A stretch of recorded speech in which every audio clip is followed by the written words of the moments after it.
வாங்கத்தே.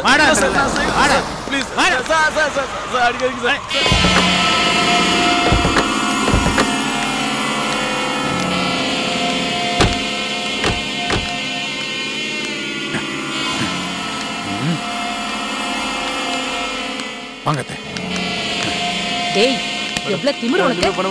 பண்ணுவியா? பண்ணுவியாடா? வணக்கம் madam. Phone பண்ணிருந்தா நானே வந்திருப்பேனே. நீங்க இவ்வளவு தூரம்? நீங்க ரப்பர் மாதிரி நீக்கு போக்கு தெரியாம கேஸ ஜவ்விழுப்பு இழுப்பீங்க.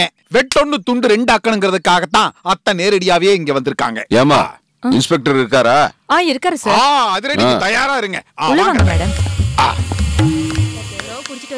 மேடம் வாங்க மேடம். என்ன பண்றது புரியல சார்.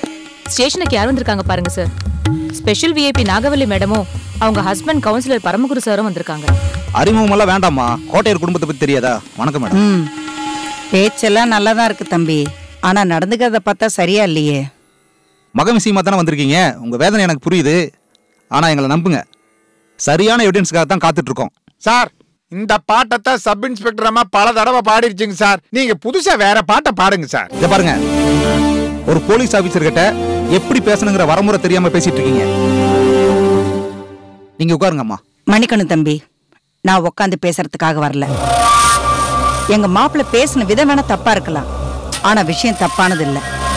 அவருக்கு மட்டும் இல்ல தம்பி, எங்க எல்லாருக்குமே சந்தேகமா இருக்கு. What you mean? ஹலோ, நீங்க இங்கிலீஷ்ல சவுண்டா பேசினா பயந்து போறதுக்கு நான் ஒன்னும் சராசரி ஆள் கிடையாது. அரசியல்ல பணங்காட்டு நரி. போலீஸ் சலசலப்புக்கெல்லாம் நான் அசர மாட்டேன். கொஞ்சம் அமைதியா இருங்க தம்பி. இவர் எப்பவுமே இப்படிதான், வெட்டிட்டு வாங்கன்னா கட்டிட்டு வர்றவரு. இவங்க தலைவருக்கு இவர் மேல தனி அபிப்பிராயம் உண்டு. உங்க டிபார்ட்மெண்ட்ல டிரான்ஸ்பர் ஆகட்டும் இல்ல டிஸ்மிஸ் ஆகட்டும், தலைவர் இவரை கேட்காம கையெழுத்தே போட மாட்டாரு. புரியுதுங்களா தம்பி? நீங்க இப்படி பேசுறதுனால நானும் சில விஷயங்கள் சொல்றேம்மா. நாங்க விசாரிச்ச வரையில கொலையில உள்ளூர் ஆளுங்க யாருக்கும் சம்மந்தம் இல்லம்மா. சம்பவம் நடந்த அன்னைக்கு வெளியூர் ஆளுங்க 2-3 பேரு சந்தேகப்படுற மாதிரி வந்துட்டு போயிருக்காங்க. அவங்க யாரு எவருன்னு நாங்க தீவிரமா தேடிட்டு இருக்கோம்.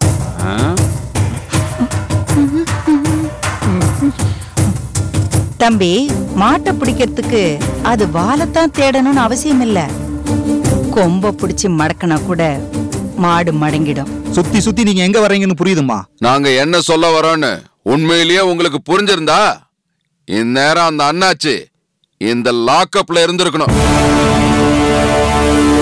நான் நேரடியாவே கேக்குறேன் தம்பி, அந்த அண்ணாச்சி மாஜி கமிஷனர்ங்கிறதுனால பயப்படுறீங்களா? மா, ஒரு விஷயம் நீங்க புரிஞ்சுக்கணும். இன்னைக்கு சொசைட்டில சாதாரண ஒரு ஆளை கூட நாங்க லேஸ்ல குற்றவாளின்னு நெருங்கிட முடியாது.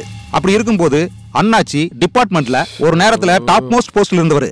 அப்படி இருக்கும்போது அவர் எப்படிமா எந்த விட்னஸும் இல்லாம நெருங்க முடியும்? சார், நாங்க ஒன்னும் வெறும் கையில முழம் போட வரல. எங்க கிட்டயும் போதுமான ஆதாரம் இருக்கு. இந்த கொலையில அண்ணாச்சி கை சம்பந்தப்பட்டிருக்குன்றதுக்கு எங்க கிட்ட ஒரு சாட்சி இருக்கு. அப்புறம் எதுக்கு தயங்குறீங்க? சாட்சியை ப்ரொடியூஸ் பண்ணுங்க. அது உண்மையா இருந்தா கண்டிப்பா நடவடிக்கை எடுப்போம். சாட்சி யாருன்னு பேரை சொல்லுங்க. பேர் என்ன சார் பேரு? ஆளையே உங்க முன்னாடி கொண்டு வரோம். அதுக்கு முன்னால அந்த அண்ணாச்சி எங்க வரவைங்க. அண்ணாச்சி இங்க வரவழைக்கிறதுக்கும் நீங்க சாட்சியை கொண்டு வர்றதுக்கு என்ன தொடர்பு? ஒன்னும் புரியலையே சார். புரியலன்னு சொல்லாதீங்க சார், புரியாத மாதிரி நடிக்கிறீங்கன்னு சொல்லுங்க. நியாயப்படி பார்த்தா இந்நேரம் அண்ணாச்சி நீங்க அரெஸ்ட் பண்ணிருக்கணும். What you mean? மீனும் இல்ல, மட்டனும் இல்ல, கருவாடும் இல்ல. சாட்சி யாருன்னு சொல்லிட்டா அண்ணாச்சிக்கு போனை போட்டு தகவல் சொல்லிடுவீங்க. அதுக்கப்புறம் அண்ணாச்சி ஆளுங்களை வச்சு காரை போட்டு எங்க சாட்சியை துரத்த ஆரம்பிச்சிருவாரு. இத நாங்க எத்தனை சினிமா படத்துல பார்த்திருப்போம். எங்க மாப்பிள்ள சொல்றதுலயும் விஷயம் இல்லாம இல்ல. இன்னைக்கு நாட்டு நடப்பு அப்படித்தானே இருக்கு. அப்ப அண்ணாச்சி வராம உங்க சாட்சி வர மாட்டாரு, அப்படித்தானே? என்ன தம்பி இது? வரமாட்டார் போக மாட்டார்னு எதிர்மறையா பேசிக்கிட்டு, அந்த பக்கம் உங்க அண்ணாச்சி வரட்டும், இந்த பக்கம் எங்க சாட்சி வரும். புரியலையா சார்? கையில காசு, வாயில தோசை, அதத்தான் எங்க அத்தை சொல்றாங்க. சார், உங்க சீனியர் ஆபீசரை எப்படி கூட்டிட்டு வர்றதுன்னு ரொம்ப யோசிக்கிறீங்க. நான் வேணும்னா எங்க தலைவர்கிட்ட சொல்லி உங்க டிஎஸ்பி கிட்ட பேச சொல்லட்டுமா? அட, கொஞ்சம் அமைதியா இருங்க. தம்பிக்கு எதை எப்படி எப்ப செய்யணும்னு நல்லா தெரியும். செஞ்சிருவார் இல்ல தம்பி?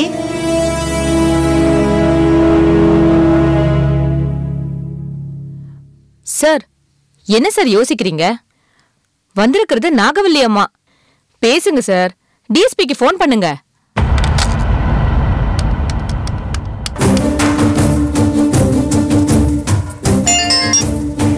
Good morning sir. Good morning. என்ன யாரு மிஸ்ஸஸ் கௌதம் சார் ஹாஸ்பிட்டல் வந்திருக்கேன். இந்த நேரத்தில் ஃபோன் பண்ணிட்டு என்ன விஷயம் சொல்லு. நான் ஏற்கனவே சொல்லியிருந்தேன் இல்லையா, அழகுதுரம் மர்டர் கேஸ். அது விஷயமா மறுபடியும் நம்ம எக்ஸ் கமிஷனர் வெற்றிவேல் சாரை தான் அக்யூஸ் பண்றாங்க. யாரு? அந்த கவுன்சிலர் மிஸ்ஸஸ் நாகவல்லியா? ஆமா சார். அண்ணாச்சி அரெஸ்ட் பண்ணி ஆகணும்னு நேரா ஸ்டேஷனுக்கே வந்திருக்காங்க சார். முன்விரோதத்துக்கான மோட்டிவ் இருக்க தவிர எவிடன்ஸ் எல்லாம் சொல்லி திருப்பி அனுப்ப வேண்டியதானயா? அதை மனசுல வச்சுட்டு தான் சார் அடமண்டா இங்கே இருக்காங்க சார். ஏதோ விட்னஸ் இருக்கா அவங்க கையில. சரி, அது முதல்ல நம்பகமான சாட்சியான்னு பாரு. அதுக்கப்புறம் வேண்டிய ஆக்ஷன் எடு. சட்டங்கிறது எல்லாருக்கும் போது தானே. பிரச்சனை அது இல்ல சார். அண்ணாச்சி இன்னைக்கே கஸ்டடியில் எடுத்தாதான் அவங்க சாட்சியை கொண்டு வருவாங்களா? ஏன் அதுக்குள்ள அண்ணாச்சி போய் சாட்சியை கழிச்சு வராமா? அண்ணாச்சி நேர்மையை பத்தி நமக்கு தெரியாது. என்னையா அவங்க? சார் அதான் சார் எனக்கு தயக்கமா இருக்கு. ஆனா இந்த குரூப் நாங்க பொலிட்டிக்கல் லெவல்ல மூவ் பண்ணுவோம்னு பிடிவாதம் பிடிக்கிறாங்க சார். அதுதான் ஏன் நம்ம பிரச்சனையே. என்ன அதிகாரம் இருந்து என்ன பிரயோஜனம்? 4 பக்கத்துல நமக்கு பிரஷர் வந்துகிட்டே இருக்கும். சரி, இனிமேல் அதை பத்தி பேசி பயன் இல்ல. You go head. அண்ணாச்சி நிச்சயம் நமக்கு கோஆபரேட் பண்ணுவாரு. நான் உடனே ஸ்டேஷனுக்கு கிளம்பி வரேன். ஓகே சார், பெர்மிஷன் கொடுத்துட்டீங்கல்ல, நீ நான் ஹேண்டில் பண்ணிக்கிறேன்.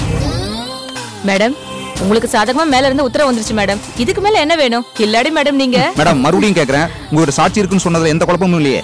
ஏன்னா அண்ணாச்சி வர்றப்போ சாட்சி இருக்கணும். இல்லைன்னா அண்ணாச்சிக்கும் எங்க டிபார்ட்மெண்ட்டுக்கும் நான் பதில் சொல்லி ஆகணும். பயப்படாதீங்க தம்பி, தைரியமா ஜீப் அனுப்புங்க. மேடம், சப் இன்ஸ்பெக்டர் மேடம், போறப்ப தலையில தொப்பிய போட்டுட்டு வெறப்பா போங்க. கை வீசிட்டு போகாதீங்க, கை விலங்கோட போங்க. அப்பதான் அந்த அண்ணாச்சி உங்களை போலீஸ்காரின்னு நம்புவாரு. ஐயோ, சொல்லணும்னு தோணுச்சு சொன்ன சார். எங்க வீட்டுக்கு வர்றப்ப மட்டும் கை விலங்கோட வாங்க. அங்க போறப்ப ஒண்ணும் இல்லாம போங்க. மா, நீங்க நேரா வெற்றிவேல் சார் வீட்டுக்கு போங்க. நான் வர சொன்னேன்னு கூட்டிட்டு வாங்க. Okay sir. மேடம் சீக்கிரம் வந்துருங்க. நாங்கெல்லாம் இங்க காத்துட்டு இருக்கோம், மறந்துடாதீங்க. அதானே, அந்த அண்ணாச்சி இந்த லாக்கப்ல அடைக்கிறத பாக்குறதுக்கு எங்க அத்தை எத்தனை வருஷமா காத்துக்கிட்டு இருக்கு. இதோ ஒரு ½ அன் ஹவர்ல வந்துடுறேன் மேடம். வந்தே தீரணும். ஏன்னா சரியா 12 மணிக்கு என் சாட்சி இங்க வந்துரும். நாகு, அப்ப ராகு காலம் முடிஞ்சிருமா? அப்ப ராவுகாலம் முடிஞ்சிருமா இல்லையான்னு எனக்கு தெரியாதுங்க. அந்த நிமிஷத்துல இருந்து அண்ணாச்சிக்கு யமகண்ட ஆரம்பிச்சிடும். நீ புறப்படுமா? சரிங்க மேடம்.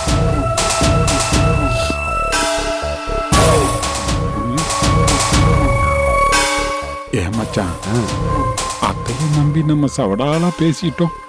நம்மளை எல்லாம் ஏமாத்தாம அந்த சக்தி வந்துருவாளா? வந்துட்டா அந்த சக்திக்கு நல்லது, இல்லனா அவளுக்கு இனி யமகண்டம் தான்.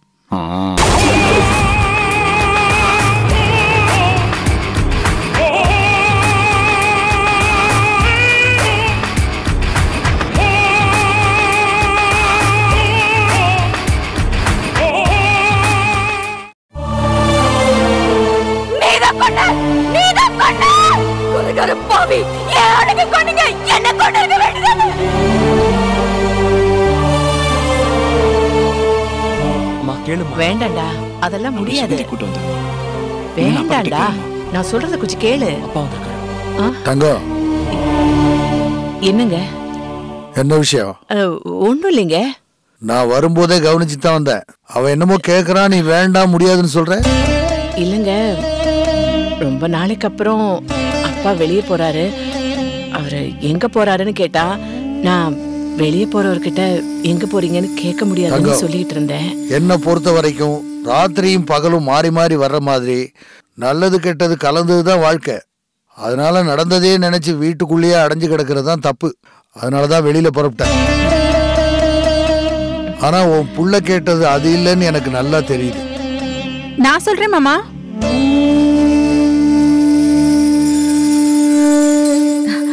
வேற ஒண்ணு இல்ல மாமா, குழந்தைங்க இல்லாம வீடு வெறிச்சோடி கிடக்குது. போய் சுகந்தியும் குழந்தைங்கள கூட்டிட்டு வாங்கன்னு தம்பிக்கிட்ட சொன்னேன். இவர் என்னடான்னா அத்தை சொன்னதான் போவேங்கிறாரு. அத்தை என்னடான்னா பிடி கொடுத்தே பேச மாட்டேங்கிறாங்க. அம்மாக்கு இன்னும் சுகந்தி மேல இருக்கிற கோவம் போலியோ என்னமோ. இல்ல, உன் அம்மா அப்படிப்பட்டது இல்லடா தங்கம். அவன் சொல்றது நிஜமா? உனக்கு சுகந்தி மேல இன்னமா கோவம்? என்னால நம்பவே முடியல. அப்படியெல்லாம் ஒண்ணும் இல்லைங்க. கொஞ்சம் படபடன்னு சுகந்தி பேசுவாளே தவிர மத்தபடி நல்ல பொண்ணுங்க. அப்புறம் ஏன் முத்துவேலுக்கு பதில் சொல்லாம தட்டி கழிக்கிற? அது வேற ஒண்ணும் இல்லைங்க. எந்த பொண்ணுமே அம்மா வீட்டுக்கு போனால்னா ஒரு 4-5 நாள் அங்கேயே இருக்கணும்னு ஆசைப்படுவா. அது புரியாம ஆம்பளைங்க அவசரப்படுத்தினா பொண்ணுங்க மனசு சங்கடப்படும். அதான் நான் பதில் சொல்லாம கொஞ்சம் இழுத்தடிச்சேன். பாத்தியால நான் சொல்லல, எனக்கு தெரியாத அவங்க அம்மாவை பத்தி. ஆனா சுகந்திக்கு ஒரு நியாயம், அன்னிக்கு ஒரு நியாயமா? டேய் என்னடா சொல்ற?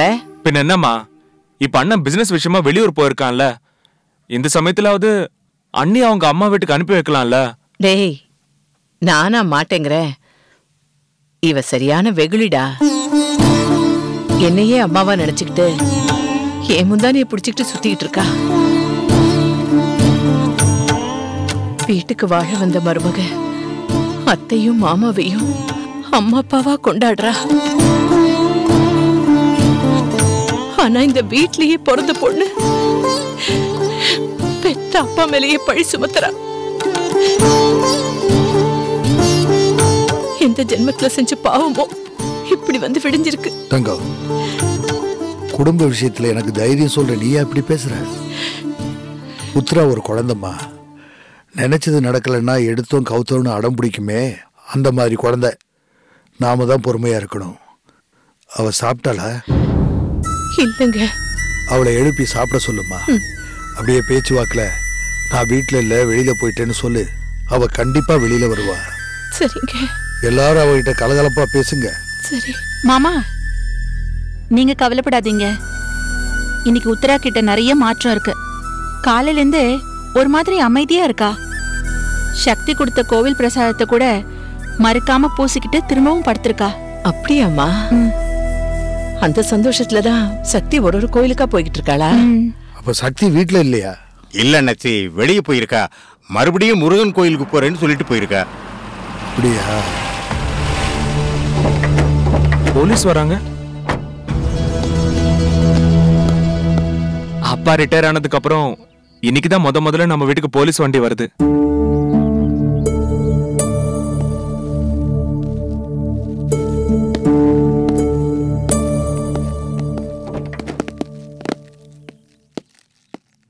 வாமா, எப்படி இருக்க? நல்லா இருக்கியா? நல்லா இருக்கு சார். என்ன இந்த பக்கம்? நான் அபிஷியல் விசிட்ல வந்திருக்கேன். என்ன விஷயம்? இன்ஸ்பெக்டர் சார் உங்களை ஸ்டேஷனுக்கு வர சொன்னார் சார். ஸ்டேஷனுக்கா? எதுக்கு? அது எனக்கு தெரியாது சார். ஏதோ மீட்டிங்கா. அநேகமா டிஎஸ்பி சாரும் வருவாருன்னு நினைக்கிறேன். அப்படியா? அப்பா,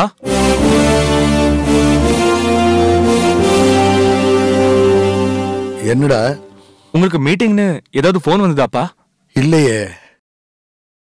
எந்த நேரத்திலயும் என்ன போன்ல கான்டாக்ட் பண்ணலான்னு 2 பேருக்குமே தெரியுமே. அவங்க பண்ணலன்னா என்னங்க, நீங்க போன் பண்ணி கேட்டு பாருங்களேன். அண்ணாச்சி, ஒருவேளை அந்த விஷயமா இருக்குமோ? அந்த விஷயம்னா? அதான் அந்த நாகவல்லி பையன் இறந்து போயிட்டானே, அந்த விஷயமா வந்திருப்பாங்களோ? ஆமாப்பா, எனக்கும் அதான் சந்தேகமா இருக்கு. இருந்தாலும் ஒரு வாட்டி போன் பண்ணி கேளுங்க.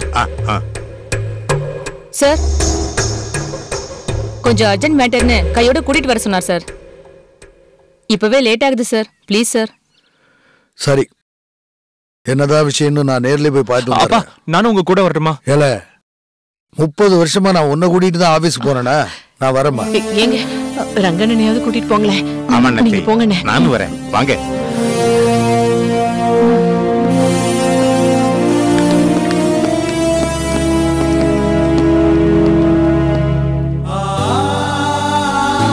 என்னங்க, ஏதாவது மறந்துட்டீங்களா? என்னங்க, குடிக்க தண்ணி வேணுங்களா? வர்றேன், ஜாகிரதம்மா.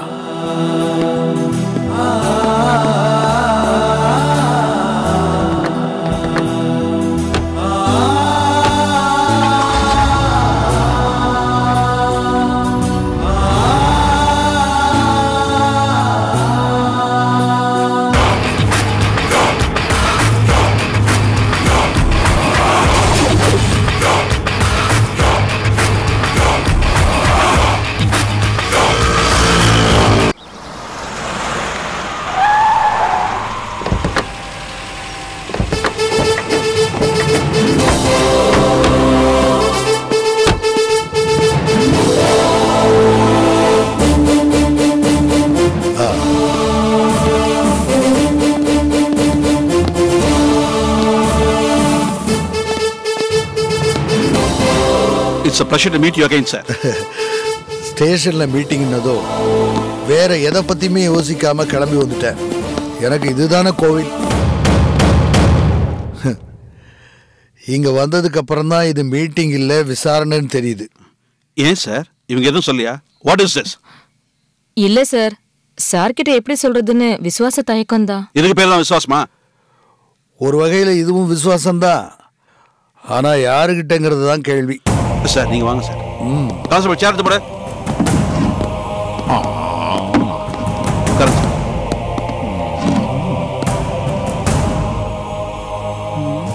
Sir mister Prabhakar, just a minute. நான் இவங்ககிட்ட கொஞ்சம் பேசணும். நாகவல்லி அம்மா, நானே உங்களை வந்து பார்க்கணும்னு நினைச்சிட்டு இருந்தேன். ஆனா இப்படி இங்க சந்திப்போம்னு நினைக்கல.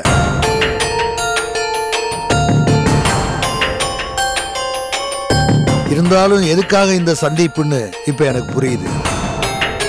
உங்க 2 பேருக்கும் ஒரு விஷயம் சொல்ல விரும்புறேன்.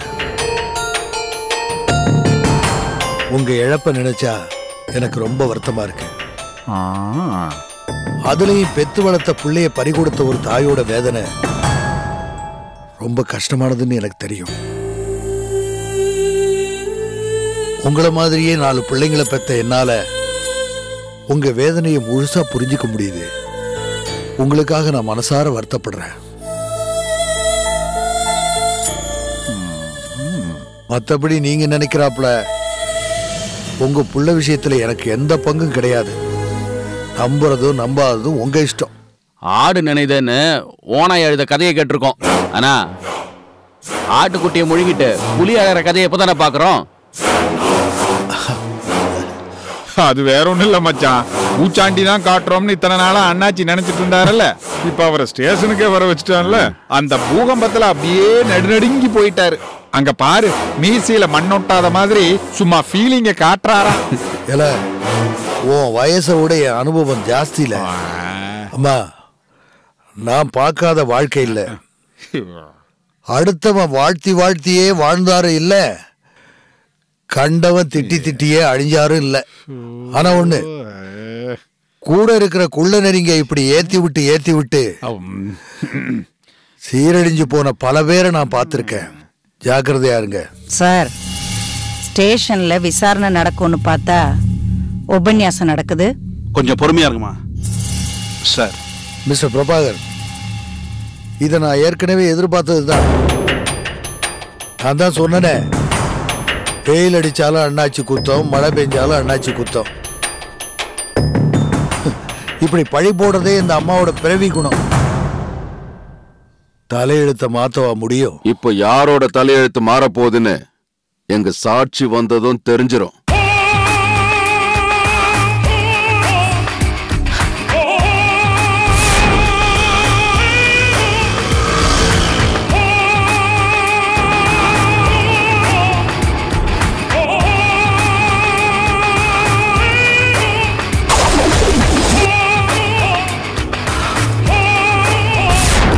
இல்ல உங்க மிரட்டலுக்கு பயந்தோ இல்ல நீங்க கொடுக்கிற பணத்துக்கு மயங்கியோ ஒன்னென்ன 9 சாட்சி வரட்டும்.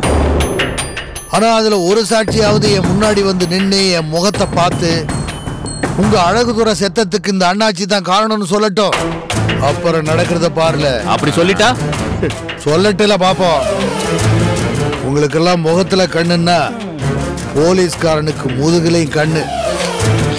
எனக்கு தெரியாம என் நிழல் கூட தப்பு செய்யாதுல. அந்த தைரியத்துல தான் சொல்றேன்.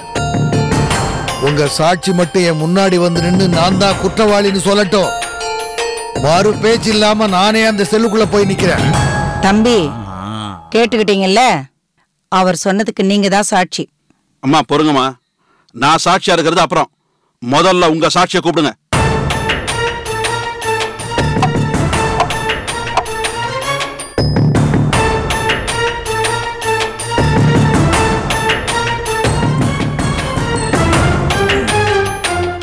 மச்சான், எனக்கு என்னமோ பயமா இருக்கு.